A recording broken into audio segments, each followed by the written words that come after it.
Hello everyone, इस video में हम लोग आर्य सवाल बुक से एक्सरसाइज 15B का क्वेश्चन नंबर 9 सॉल्व करेंगे। चलिए आइए देखते हैं क्वेश्चन क्या है। इस क्वेश्चन में ये कह रहा है the area of a rectangle is 192 centimetre square and its perimeter is 56 centimetre. ठीक है, इसका एरिया और पेरीमीटर दोनों दिया है रेक्टेंगल का। फाइंड क्या करना है, find the dimensions of the rectangle, यानी कि डायमेंशन क्या, लेंथ और ब्रेथ हमें चाहिए। ठीक है ना, तो जैसे ये एक रेक्टेंगल हुआ, इसका एरिया गिवन है, ठीक है, लेकिन लेंथ ब्रेथ हमको नहीं मालूम है। एरिया भी गिवन है और पेरीमीटर भी गिवन है, ठीक है, तो ये लेंथ हो गया और इसको हम लोग ब्रेथ मानते हैं। क्लियर? तो गिवन क्या क्या है, given area of rectangle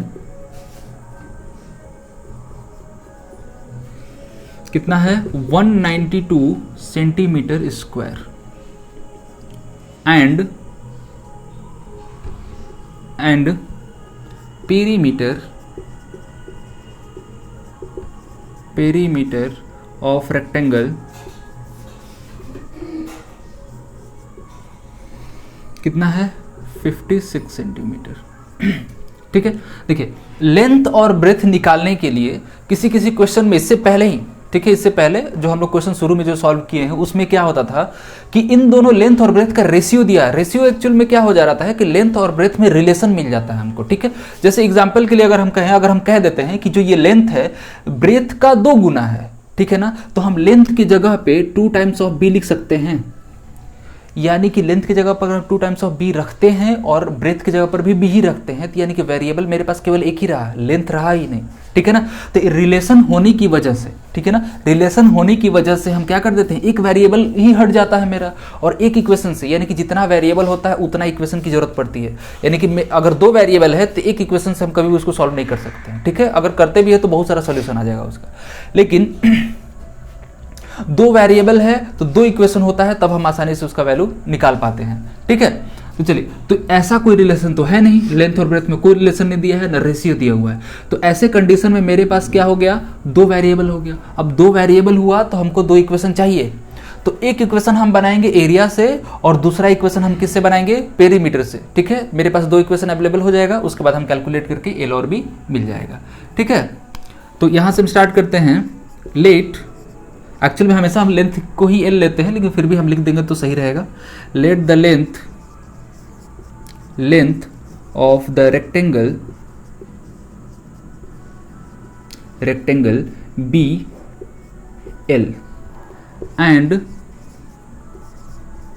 breath B.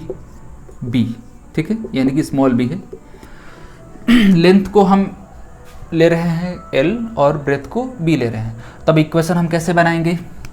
ठीक है, तो इक्वेशन हमारा पहला इक्वेशन ऐसे बनेगा कि एरिया इज इक्वल टू क्या है, 192। ठीक है ना, तो एरिया की जगह पर हम क्या रखेंगे, उसका फॉर्मूला लिखेंगे, यानी कि length into breadth is equal to कितना हो गया, 192। ये मेरा पहला इक्वेशन मिल गया। ठीक है ना, अब दूसरे इक्वेशन पे आते हैं, यहाँ कर देते हैं। ठीक है, पेरीमीटर इज इक्वल टू कितना है, 56 है। ठीक है ना, 56 सेंटीमीटर, यहाँ यूनिट नहीं लिखते हैं, 56 पेरीमीटर 56 सेंटीमीटर। तो अब पेरीमीटर का फॉर्मूला क्या होता है, 2 इंटू एल प्लस बी। ठीक है, ये कितना हो गया, 56। ये 2 जाएगा तो इधर डिवाइड होगा। ठीक है, तो यहां से हमें क्या मिल जाएगा, L plus B is equal to 56 divided by 2, यानी कि ये हो जाएगा 28। ठीक है, लेंथ और ब्रेथ को ऐड करने पे 28 आना चाहिए और L इंटू बी को कैलकुलेट करने पे 192 आना चाहिए। ठीक है ना, अगर नॉर्मली यहाँ से हम ऐसे नंबर को कुछ ढूंढने स्टार्ट कर दें ट्रायल एंड एरर मेथड से, क्या ऐसा 2 नंबर है जिसको कि ऐड करने पे 28 आएगा, क्या ऐसा 2 नंबर, वही 2 नंबर जिसको कि उसी 2 नंबर को अगर मल्टीप्लाई करें तो 192 भी आना चाहिए। ठीक है, दूसरे नंबर नहीं, जिस नंबर को हम ऐड करके 28 ला रहे हैं उसी दोनों नंबर को मल्टीप्लाई करने पे 192 आना चाहिए। अगर ऐसा हम ट्रायल एंड एरर मेथड से खोज लेते हैं तो वो भी आंसर हो गया। ठीक है, लेकिन एक्चुअल में वो सही मेथड नहीं कहलाएगा। ठीक है, हम एक प्रोसेस होगा जिससे हम लोग सॉल्व करेंगे और एल और बी को फाइंड करेंगे। ठीक है, तो एल प्लस बी हो गया, तो अब हमको क्या करना है, यहाँ सब्स्टिट्यूशन मेथड लगाएंगे। ठीक है, ये मेरा सेकेंड इक्वेशन हो गया। Clear? l plus B is equal to 28। तो हमको सब्स्टिट्यूशन करना है। सब्स्टिट्यूशन के लिए हम क्या करते हैं, यहाँ से l को निकालते हैं और l का वैल्यू यहाँ पुट करते हैं, ठीक है। तो l इज इक्वल टू कितना हो जाएगा 28 माइनस बी। अब इससे क्या फ़ायदा होगा कि यहाँ अगर l के जगह पर क्या रखेंगे 28 माइनस बी, तो यहाँ केवल b रह जाएगा, ठीक है ना, यानी कि b ही वेरिएबल रह जाएगा, l रह नहीं जाएगा, ठीक है। तो उस इक्वेशन से हम b का वैल्यू निकाल लेंगे। चलिए तो ऊपर वाला पार्ट हम मिटा रहे हैं।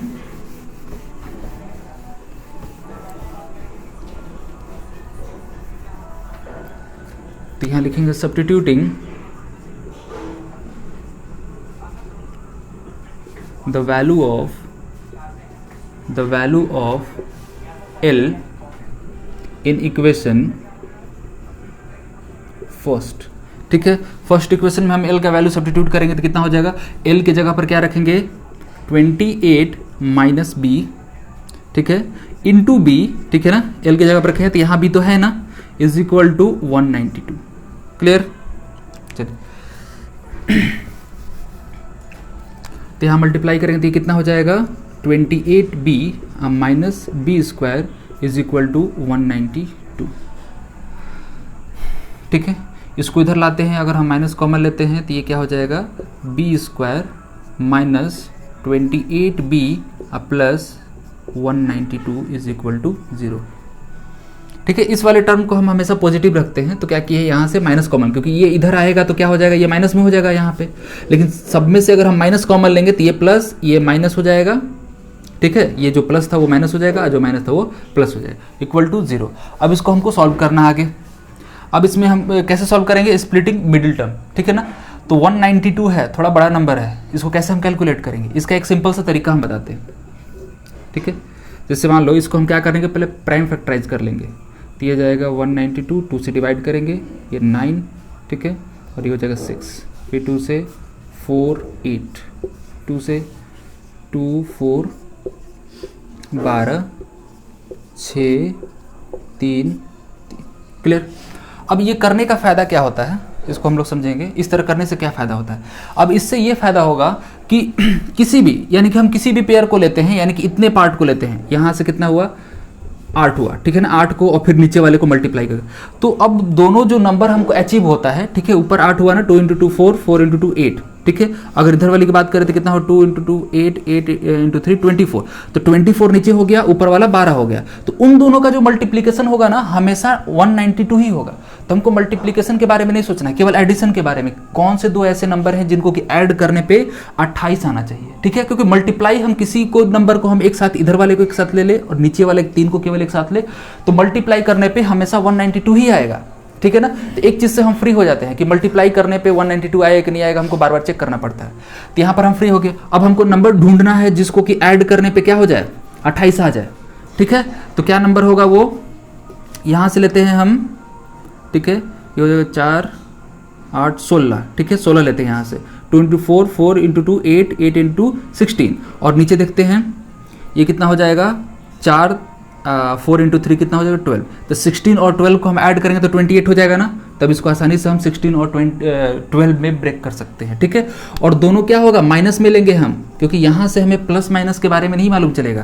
तो यहाँ क्या लेंगे -12b -16b, ठीक है ना, क्योंकि इन दोनों का प्रोडक्ट के बराबर आना चाहिए, और इन दोनों का प्रोडक्ट क्या है पॉजिटिव है, तो माइनस इंटू माइनस क्या होता है प्लस होता है, और जब इन दोनों को अगर हम ऐड करेंगे तो -28 भी आएगा, ठीक है, प्लस 192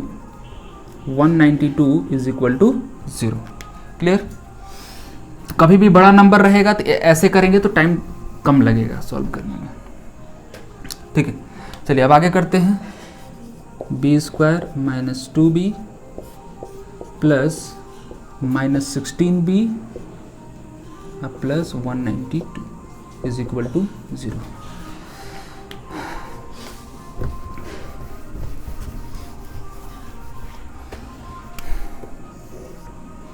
इसमें से हम कॉमन क्या ले सकते हैं, b कॉमन ले सकते हैं, ठीक है। तो b कॉमन लेंगे तो यहाँ क्या बचेगा b - 12, ठीक है।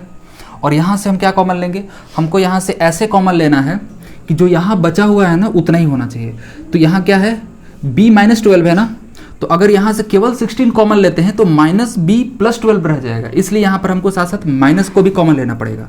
ठीक है, तो यहाँ क्या कॉमन लेंगे -16, ठीक है ना। अगर -16 कॉमन लेते हैं तो यहाँ हो जाएगा b प्लस में हो जाएगा और -12 बचेगा इक्वल टू 0। यहाँ दोनों कॉमन हो गया, तो कॉमन हो गया तो b-12 को हम कॉमन ले लेंगे और मेरे पास बचेगा b-16 इज इक्वल टू 0।